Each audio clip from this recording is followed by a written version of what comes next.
भक्तजनों, माताओं, बहनों, सादर जय श्री कृष्ण। हमारे YouTube चैनल में आप सभी का बहुत बहुत स्वागत है। मैं हूं आपके साथ आचार्य धर्मेंद्र शास्त्री। आज हम आपको बताने जा रहे हैं कि 3 मार्च 2026 फाल्गुन मास के शुक्ल पक्ष की पूर्णिमा के दिन लगने वाला खग्रास चंद्र ग्रहण भारत में कब से कब तक दिखाई देगा तथा इस ग्रहण का मुख्य समय कब से कब तक रहेगा और गर्भवती माताओं बहनों को कौन कौन सी सावधानियां ग्रहण के दौरान अनिवार्य रूप से रखनी चाहिए। तो सबसे पहले आपको और आपके पूरे परिवार को होली महापर्व की बहुत बहुत शुभकामनाएं और बधाइयाँ। भगवान श्री हरि लक्ष्मी नारायण जी का भरपूर आशीर्वाद आप सभी के जीवन पर निरंतर बना रहे। आप सभी सुखी रहें, स्वस्थ रहें, व्यस्त रहें और मस्त रहें। साथ ही आपसे अनुरोध है कि हमारे इस ग्रहण के बहुत ही महत्वपूर्ण वीडियो को अंत तक देखिएगा और देखने के बाद अधिक से अधिक लोगों को शेयर करिएगा, लाइक करिएगा, कमेंट करिएगा। और यदि अभी तक आपने सब्सक्राइब नहीं किया है तो अभी और इसी समय सब्सक्राइब कर लीजिए और बेल का आइकन यानी घंटी के निशान को ऑल पर क्लिक कर दीजिए ताकि इसी प्रकार की ज्ञानवर्धक वीडियो आपको सबसे पहले प्राप्त हो सके। 3 मार्च 2026 फाल्गुन मास के शुक्ल पक्ष की पूर्णिमा के दिन यानी मंगलवार को लगने वाला खग्रास चंद्र ग्रहण भारत में ग्रस्तोदित खंड चंद्र ग्रहण के रूप में दृश्य होगा। भारत के साथ साथ यह ग्रहण पूर्वी एशिया, ऑस्ट्रेलिया, प्रशांत महासागर और अमेरिका आदि देशों में दिखाई देगा। विश्व के लगभग सभी देशों में यह चंद्र ग्रहण दिखाई देने वाला है।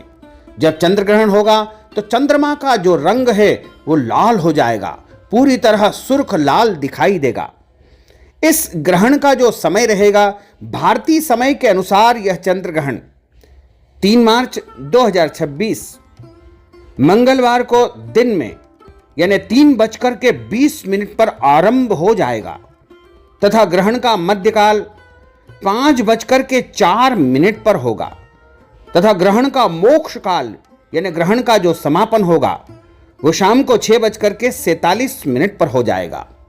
और ग्रहण समाप्ति के बाद सभी को स्नान करना चाहिए, घर की सफाई करना चाहिए, घर के देवी देवताओं का पूजन अर्चन करना चाहिए और घर में जो खाने पीने की वस्तुएं होती है उनमें तुलसी के पत्ते अथवा कुशा यानी डाब आपको रख देना चाहिए। साथ ही ग्रहण का जो सबसे अधिक प्रभाव होता है वो गर्भवती माताओं बहनों के ऊपर होता है, क्योंकि गर्भ में जो बच्चा पल रहा है उसके ऊपर ग्रहण का नकारात्मक प्रभाव हो सकता है। इसलिए गर्भवती माताओं बहनों को इस ग्रहण से परम सावधानी बरतने की आवश्यकता है।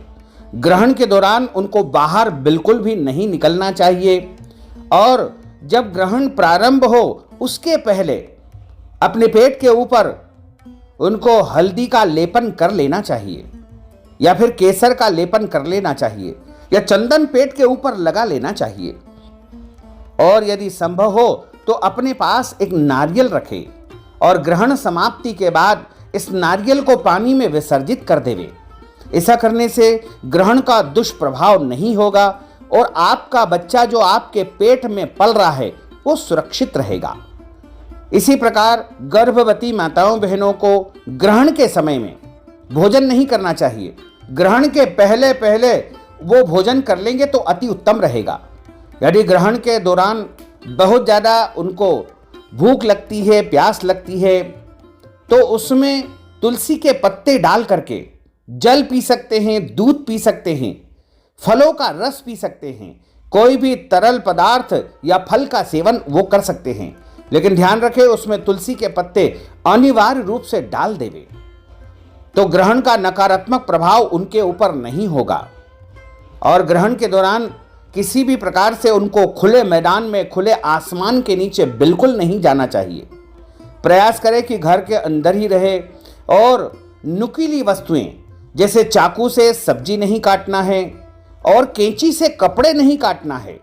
सुई धागे का उपयोग ग्रहण के दौरान नहीं करना चाहिए तथा कोई भी धारदार वस्तुएं जैसे कुल्हाड़ी, हंसिया, अन्य कोई भी धारदार वस्तुओं का उपयोग ग्रहण के दौरान बिल्कुल नहीं करना चाहिए। गर्भवती माताओं बहनों को यह सावधानी अनिवार्य रूप से बरतना चाहिए और ग्रहण के दौरान उनको भगवान का नाम स्मरण करते रहना चाहिए।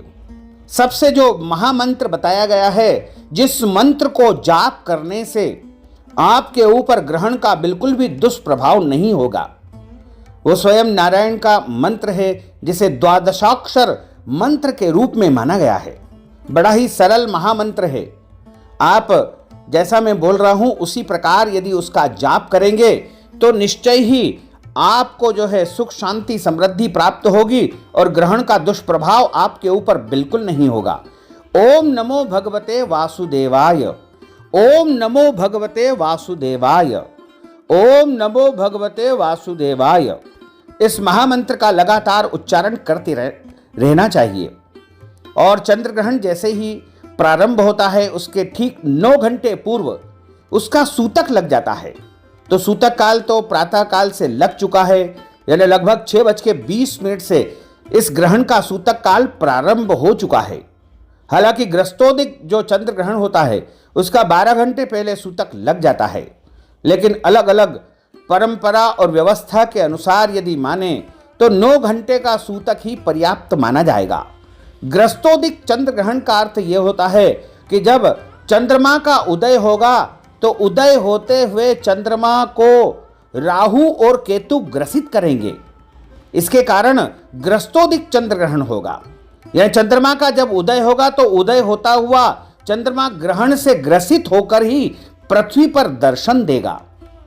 तो आप सभी इस दौरान अपने गुरु मंत्र का जाप करें, इष्ट मंत्र का जाप करें, तो आपको परम सिद्धि प्राप्त होगी। जिस मंत्र को आपको सिद्ध करना है उसको ग्रहण के दौरान जप कर लेना चाहिए। जप करने की जो विधि है वो बड़ी सरल है। आप कुसा के या कंबल के आसन पर बैठ करके अपना मुंह पूर्व दिशा की तरफ कर लीजिएगा। यदि आपके पास तुलसी की माला है, कमलगट्टे की माला है, रुद्राक्ष की माला है या अन्य कोई भी माला है तो उस माला से जाप करें, अथवा बिना माला के भी आप मंत्रों का जाप नेत्र बंद करके आंखों को बंद कर सकते हैं।